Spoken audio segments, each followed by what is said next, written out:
係好耐以前，我聽過一首歌，唔知你仲記唔記得呢？今日你同我天各一方，你有你嘅生活，我繼續我嘅忙碌。但係假如有一日，我哋真係喺路上高偶然咁撞到嘅話，我哋會點下頭問候一下，然後已經唔知講咩好啦。因為你會發現，我已經改變咗，正如我可能唔再認識你。咁其實有咩關係？我只係知道喺呢一剎那，我係幾咁想念你。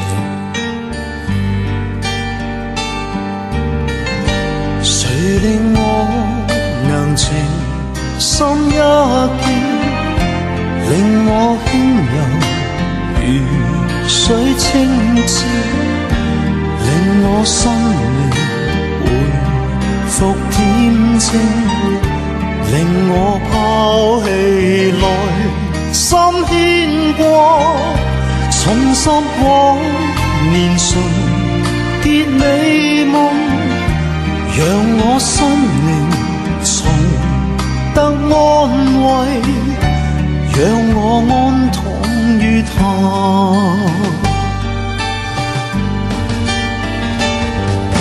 其實乜嘢先至係真實長久？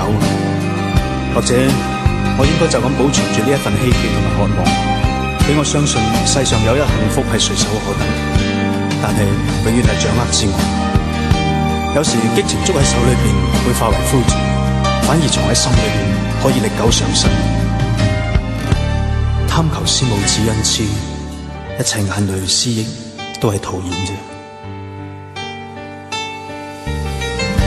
誰令我能情深一片，令我輕柔如水清澈，令我心靈回復恬靜，令我拋棄來心牽掛，重拾往年純潔美夢，讓我心靈重得安慰，讓我安躺於他，讓我安躺